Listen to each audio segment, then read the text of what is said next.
Miq Radio Ngjallje, jemi me mikun e Radioson, me zotin Natan Hope, doktorin në teologji, me cilin kemi folur për 9 emisione me radhë, 9 podcaste rreth komuniteteve eukaristike lokale. Në fakt, sot do të bëjmë një përmbledhje, një rezume të gjithë atyre që ne kemi thënë për gjatë gjithë këtyre emisioneve, edhe do të jetë edhe fundi i këtij cikli emisionesh në formën e podcasteve, dhe me njëherë profesor kaluam 9 takime së bashku, 9 podcaste. Në fakt, sot do të flasim për bëjmë një rezume të gjithë këtyre që ne kemi përmendur, që kemi thënë rreth komuniteteve eukaristike lokale, rreth enorive për ta kuptuar sërish besimtarët, njerëzit.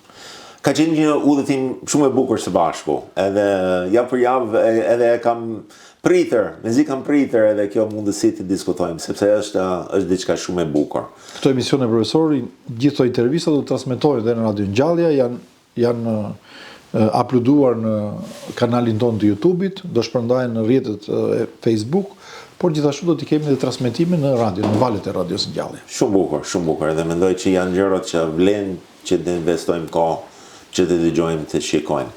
Për që të kujtojmë gjithë ata që kanë udhëtuar bashkë me ne, ose disa që mund të kenë bashkuar edhe jo për të gjithë, për që është një komunitet lokal eukaristik. Se kemi thonë që edhe me fjalë të tjerë është enori.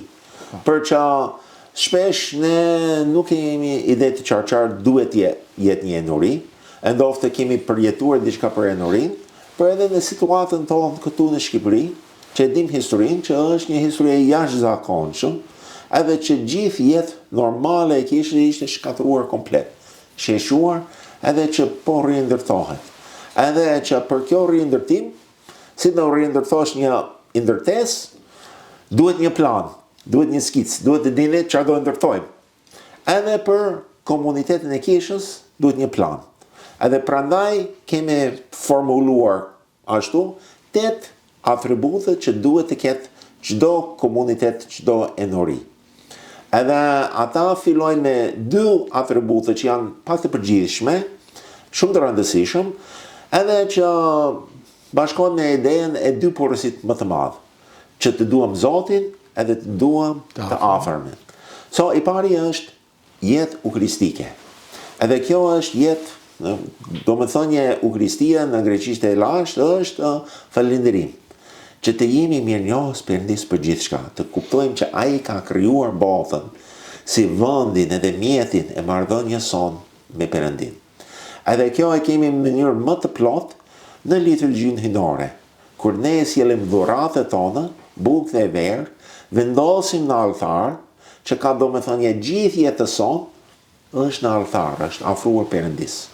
Për Perëndi e marr jetët tona që janë në këtë botë, e rënë e prishur e dëmtuar, edhe transformon, edhe jep mbrapa jetën e tij, trup e gjaku e Krishtit. Edhe kjo është qendra e gjithë jetës eukaristike. Por edhe nëpërmjet kjo, nëpërmjet pagëzimit, edhe misterin e kungimit, pastaj gjithë jeta është transformuar për ne në një jetë eukaristik. Çdo gjë që ham, çdo gjë që pim, çdo gjë që bëjmë është kungim me Perëndin. A kjo është burimi në gjithçka, një jetë me falënderim, me mirënjohje për Perëndin. Por edhe gjithashtu, Perëndia na ka ftuar të jemi antar të familjes së tij, që jemi me njëri tjetrin. Kur shkojmë në liturgji nuk shkojmë vetëm, por shkojmë me antarët të familjes. Edhe kjo është komunitet, është jetë komunitar, që ne kur jetojmë me Perëndin, nuk jetojmë vetëm me Perëndin, nuk është diçka individuale, por është personale me një komunitet të tërë. Edhe prandaj duhet të shikojmë gjithë antarët të tjerë të familjes së Krishtit, si antarët të familjes sonë. Duhet të kuptojmë që ne jemi një trup së bashku, edhe që jemi një tempull e Perëndis, ku adhurojmë Perëndin. Edhe këto janë, nëse e kuptojmë këto 2 plotësisht, mjafton. Për që të na ndihmoj edhe të jetojmë këto jetë eukaristike dhe komunitare, e kemi 6 atribute të tjerë që janë çik si mjetet funksionale, mjetet ndihmëse. Se duhet të kemi formim të krishterë. Secili prej nesh që jemi antarë të familjes së Krishtit duhet të jemi formuar, duhet të jemi transformuar, që vim tek Perëndi si jemi, Edhe nuk është asnjë gjë që ne mund të bëjmë që Perëndit na do më shumë, për që ai na do aq shumë që ai do më të mirën tonë, për të jemi transformuar. Edhe kjo është një proces që ne duhet të investojmë për ditë, në leximin e shkrimit e shenjtë, në pjesëmarrja në liturgji, në leximin e gjithë burimet librat që kemi, dëgjimin e radios, praktikimin e kreshmës, edhe shumë gjëra të kemi diskutuar, nuk do përsërisim gjithë për që të jemi formuar. Edhe komuniteti duhet të punojë në mënyrë i vetëdijshëm për formimin e secili prej anëtarëve të saj. Edhe kjo na çon edhe tek kujdestaria, që gjithë këto bekimet që kemi nga Perëndia, ne jemi kujdestar për jetën tonë, për gjithë pasurinë tonë, për gjithë shka kohën tonë. Edhe ne duhet të investojmë që të shërbejmë familjen e gjerë. Edhe kjo do të thotë që edhe në familjen e kishës nuk është njëri, prifti, kleriku që bën gjithë puna, ai është bariu që e shërben të gjithë, të bëjnë gjithë shërbimet që është thirrje e gjithë ne. So ne jemi formuar vetë, ne jemi shërbejmë, për edhe marrim pjesë në vendimarrje. Dhe kjo është shumë e rëndësishme që ne kuptojmë që nuk jemi pasiv. Edhe nuk jetojmë në asnjë autokrasi, asnjë demokraci, për që jetojmë në një komunitet hierarkik. Edhe cili ka vendin e vet, kontribuon edhe që është pjesë e gjithë vendimarrjet që bëhen. Që është një, që është ngarkuar, qoftë bariu prifti në enori, qoftë peshkopi, kryepeshkopi, metropoliti, që ka detyrë e udhëzimit, për kjo nuk është një rol pushteti mbi të tjerat, për shërbimi për të tjerat. Edhe kjo është ideja që edhe gjithë ne që jemi bashkë me udhëheqësit, jemi edhe bashkë në vendimarrje, sepse ata thonë që do shkojmë këtu, për ne gjithë kemi liri, a shkojmë bashkë, ose rezistojmë, shkojmë në drejtim tjetër. Përse kemi folur gjatë për temën, për që kjo është një përmbledhje. Pastaj, si edhe kryepeshkopi thotë shpesh, kisha nuk është për veten, kisha është për botën. Edhe prandaj kjo lajmi i mirë për jetë e re me Perëndin, do të predikojmë në botë, do të përhapim lajmin kudo. Nuk mund të mbajmë për veten. Edhe kjo filloi edhe me njerëzit që kemi afër, me kumshit, me bashkëpunëtorët, me të tjerët, që të përhapim lajmin e të. Nuk është diçka që ne imponojmë besimin tonë mbi të tjerët, për ne ndajmë thesarin më i madh që kemi.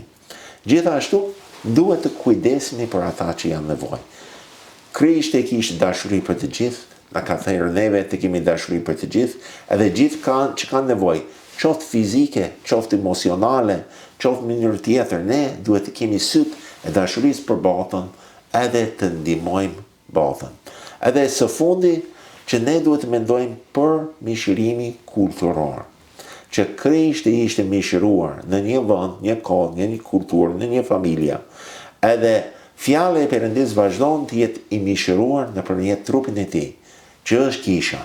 Edhe ne jemi në një vend, në një kohë, në një gjuhë.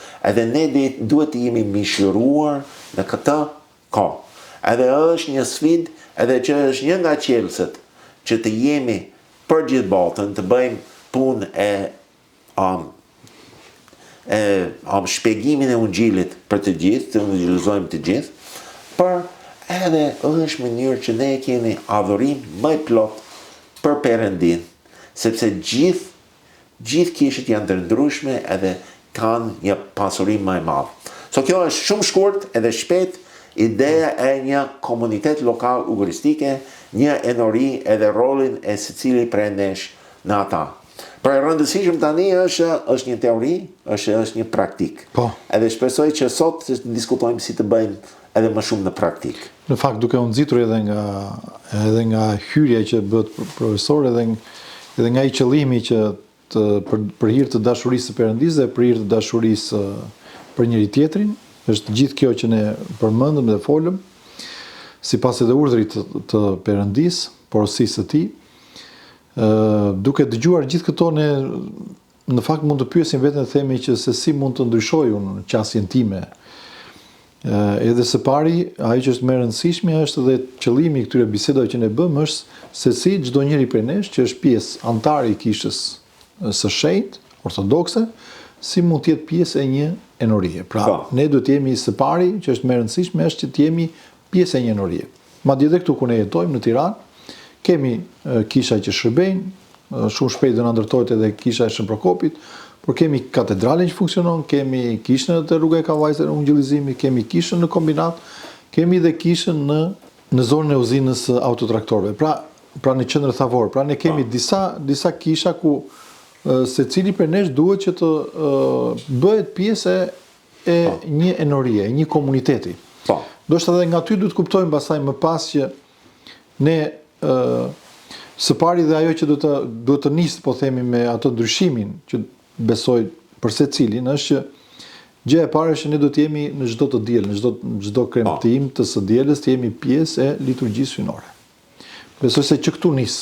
Pastaj më pas ne fillojmë me përgjegjësitë e tjera, besoj.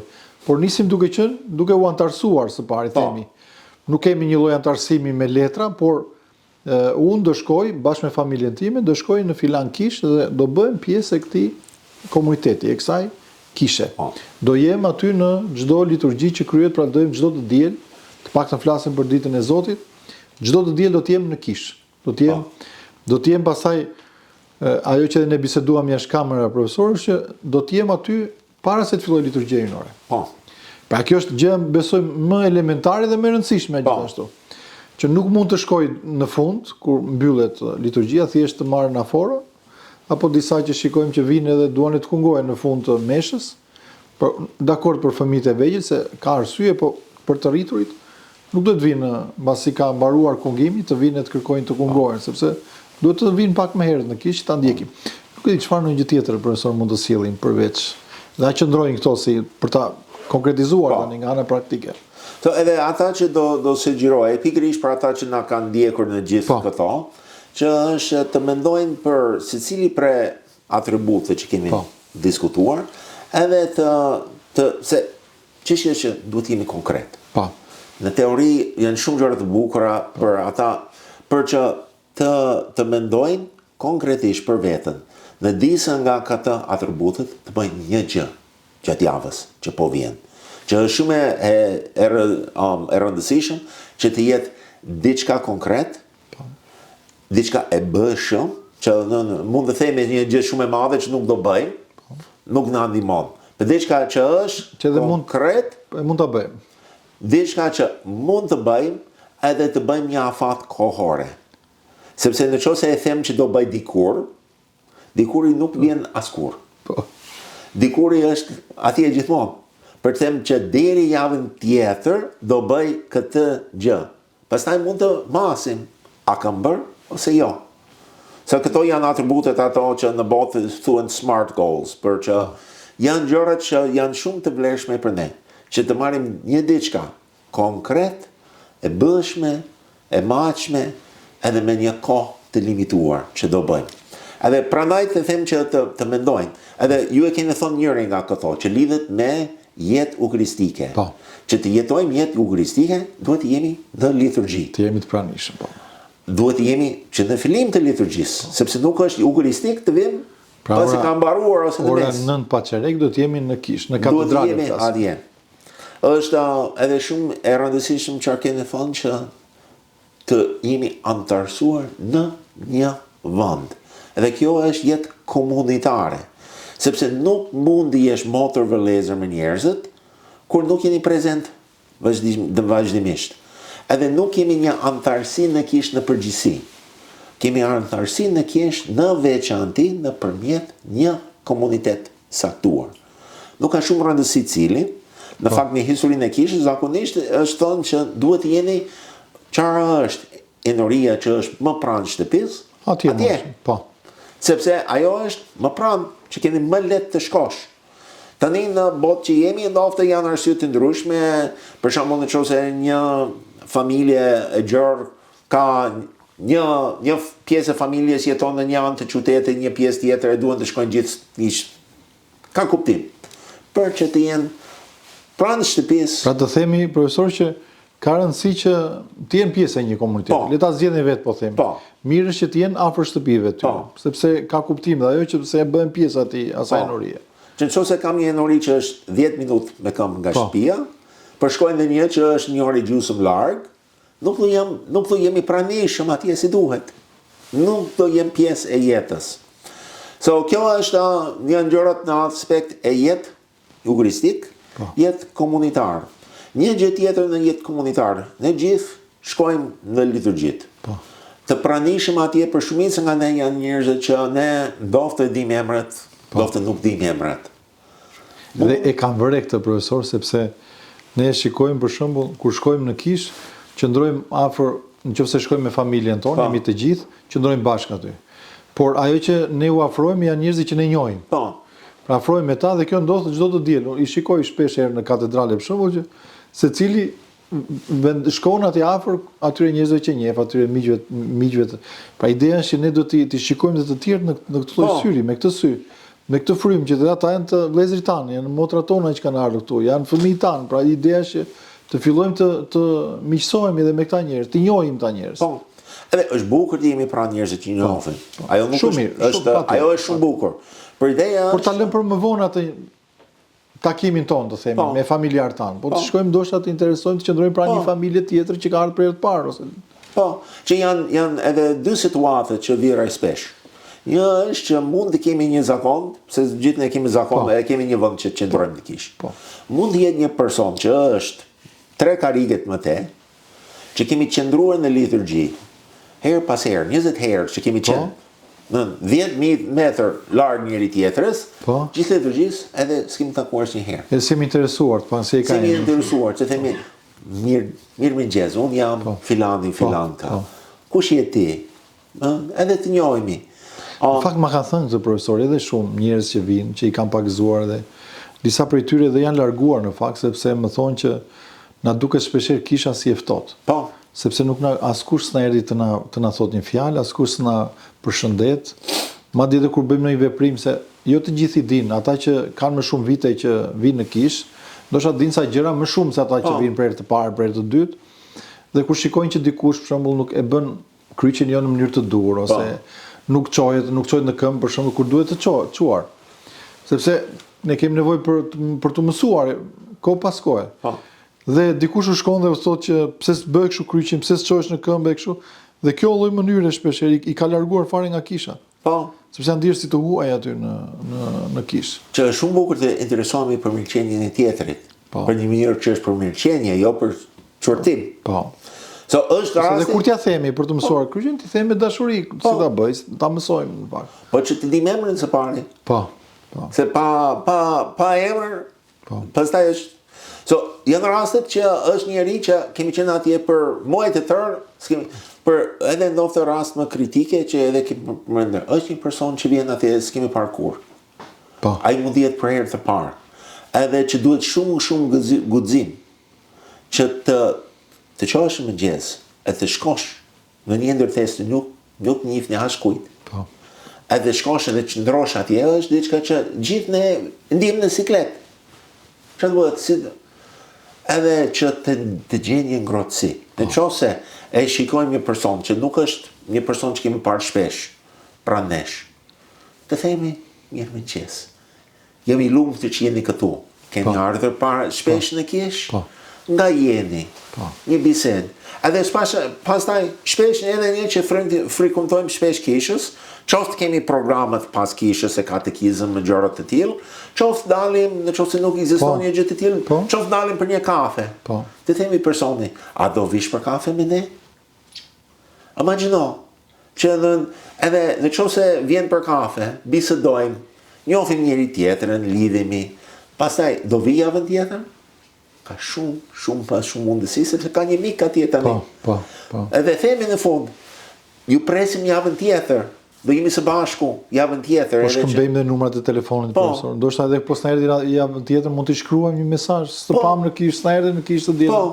Këto duken, po këto janë shumë të rëndësishme, profesor. Së pari duke parë se si ne mund të përqasemi, mund të afrohemi me njëri tjetrin.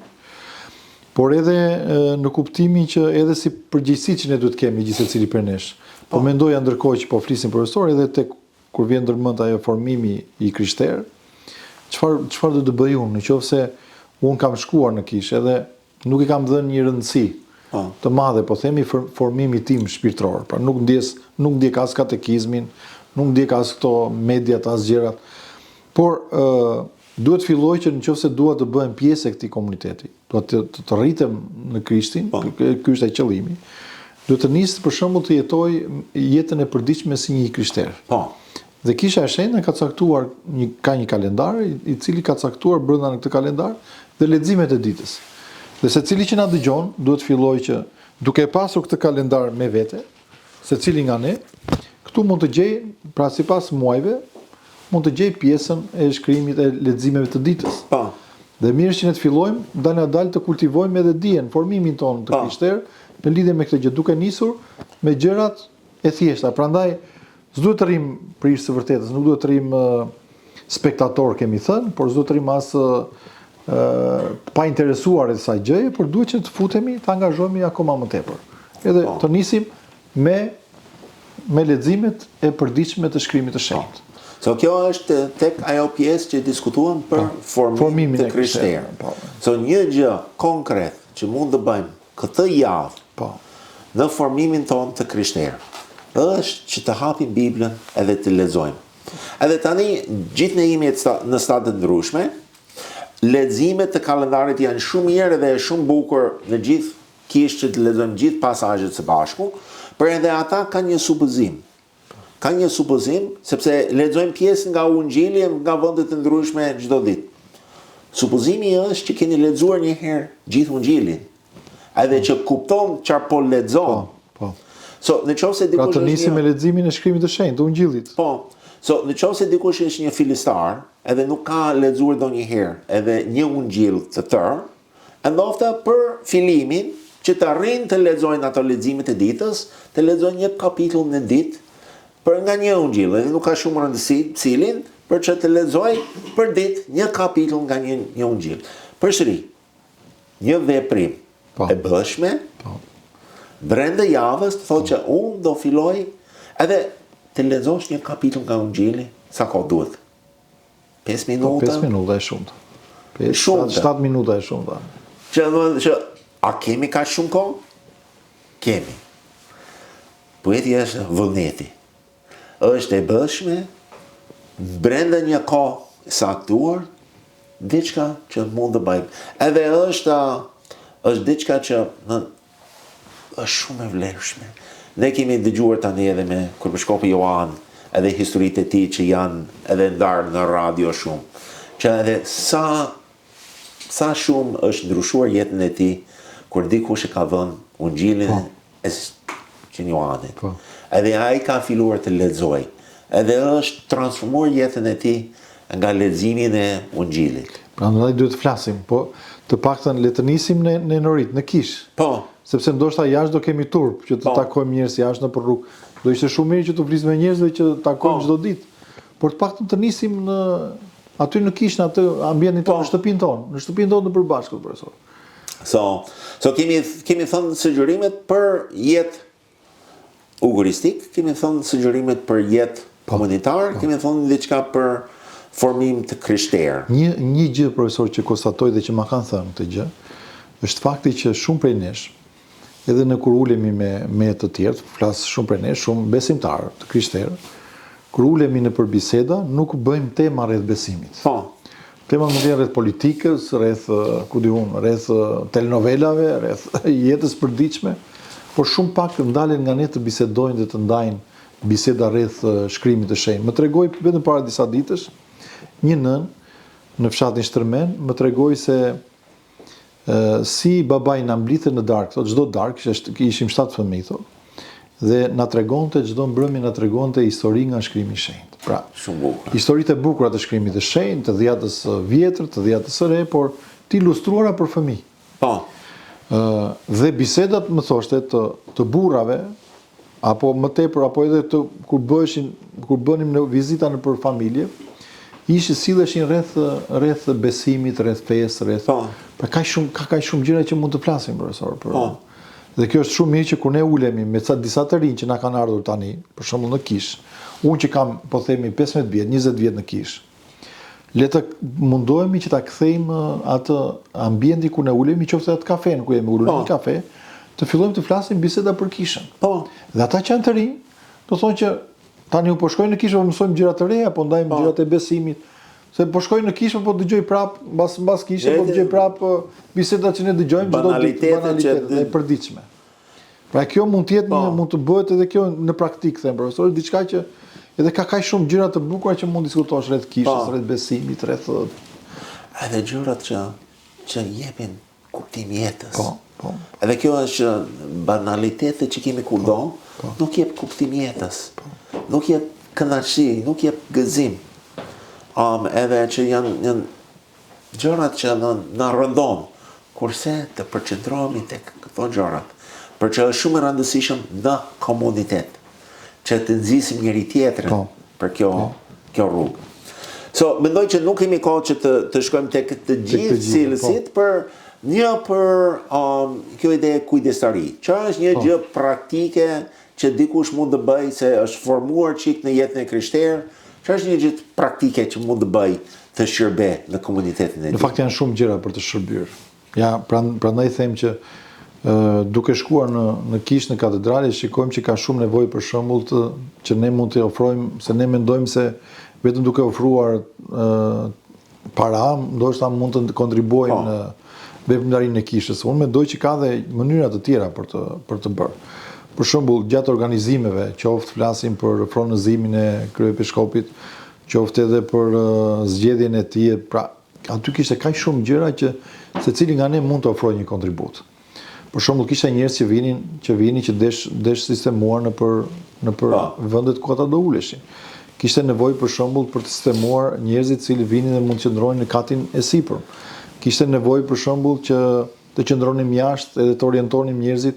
Pra ka kaq shumë mënyra. Për shembull, po shikoja dije që isha në katedrale, që lulet atje jashtë kanë nevojë të pastrohen. Pra dikush janë shumë nga ne që kanë njohuri për çështjen e luleve, bimëve. Pra dikush mund të shkojë dhe mund t'i rregullojë, mund t'i prashisë, mund t'i rregullojë ato, mund t'i krasisë. Por gjithashtu, do më thëmë pash edhe diçka në anën tjetër që ato shkallët aty ku futemi për tek amfiteatri dhe ato ka nevojë që do të shkojë dikush që mund të pastrohen më shumë. Pra, në gjithë këtë, sa hyn aty shikojnë që sa shumë gjëra që janë edhe që duhen. Por sa më tepër po themi në një kishë të njënorie, për shembull. Aty meqense isha në Shtrëmen para 3 ditësh, për shembull aty pjesa e rreth rrotull kishës ka nevojë të pastrohet, janë mbjell shumë pemë, janë mbjell ullinj, janë mbjell pemë të tjera frutore. Që ato mund të sistemohen, mund të organizohen, po themi. Mund të vjen një ditë si një familje, unë për shembull familja Pelushi shkon një ditë edhe rregullon, punon 2 orë bazite, po themi të dielën bazite, s'kam angazhim. Të shkoj te kisha e të filloj të punoj ato, t'i rregulloj ato pemët, të pastroj ato shkulat të barin, ta sistemoj ato vendin. Dikush tjetër mund të ketë mund të shkojë të rregullojë një stol të thyer, një gjë pra.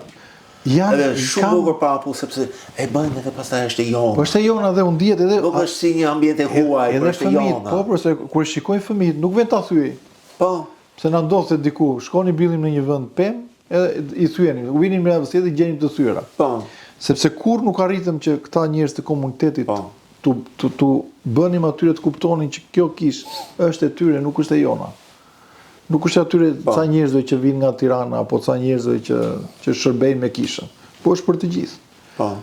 Kështu që prandaj them, profesor, ka shumë gjëra dhe prandaj s'duhet të qëndrojmë, pra duhet të përfshihemi në këtë gjë. Pra duke i dëgjuar këto, mendoj se ka shumë gjëra pasaj të tjera që mund të përmendim e mund të themi. Edhe pikërisht tani po afrojmë edhe javën e madhe Pashkës, që janë gjëra pafund për të rregulluar, për të sistemuar, për të zbukuruar. Ka shumë. Gjithashtu një gjë që edhe kemi në katedral, që është shumë bukur, që pas të meshës të dielën, mblidhemi si prindërit, si fëmijët. Kjo është shumë e rëndësishme, profesor. Edhe kur mblidhemi është bukur ajo edhe komuniteti ta hamë edhe diçka. Edhe një gjë që shumë e bukur që kemi është që shumë nga komuniteti edhe sillen ndonjë gjë, gatuan ndonjë biskot, ndonjë tort, ndonjë gjë tjetër, sjellin edhe ndan me të tjerat. Edhe kjo është një kontribut nga ne. Edhe është edhe shumë bukur kur është gatuar në shtëpi, e sjellin ndaj me të tjerat, pastaj pas takimit duhen larë edhe enët, duhen përgatitur, edhe nëse gjitha gjërat ne mendojmë që kisha duhet bëjnë gjëra të tillë, pastaj kush është kisha? Po. Ne jemi kisha. Që ne jemi komuniteti, ne jemi familja. Edhe në enuri ku njerëzit të dëgjojnë janë, ka një kafe pas kishës? Mund të organizosh një gjë. Tani patjetër gjithmonë edhe duhet të theksojmë që kuptohet çdo gjë në një komunitet është në bashkëpunim edhe në udhëzimin e bariu i komunitetit. Patjetër. Me priftin. Nuk po flasim asnjëherë që do shkojmë edhe do bëjmë ndonjë gjë pa bekimin, pa leje, për që edhe ju jeni prif, papu. Do largosh një person që vjen dhe thotë që o papu, çfarë mund të bëj unë në komunitet? Po ka kaq shumë gjërash. Ne po të themi edhe në shtëpi kur shkojmë sa gjëra kemi që duhen diku duhet sistemuar, duhet rregulluar diçka, kështu që ka kaq shumë aq më tepër një kishë e madhe, një shtëpi e madhe, siç është kisha domethënë që janë pafund nevojat. Që domethënë për klerikët do mirëpresin ndihmën. Edhe mund të themi edhe një gjë edhe për klerikët që nganjëherë është më lehtë të bësh shpejt vet, për që kjo është afat e shkurtër. Që të ftosh edhe komunitetit të bashkëpunojë, të thonë që ne do bëjmë kjo gjë. Edhe ndoftë duhet çik më punë herën e parë, për herën e dytë, herën e tretë, pastaj bëhen det. Edhe kjo kontribut nga të gjitha, pastaj bëjnë një bukuri që nuk shijohet. Është ndryshimi midis një darkë familjare në shtëpi edhe një darkë në restorant, që nuk krahasohen të dy. Të dy mund të jenë të bukur. Pra ajo në shtëpi që edhe ne kemi bërë vetë, ka një bukuri e vetë. Që papu nuk e di, mendoj që koha ndoftë është konsumuar, për që këto janë disa gjëra.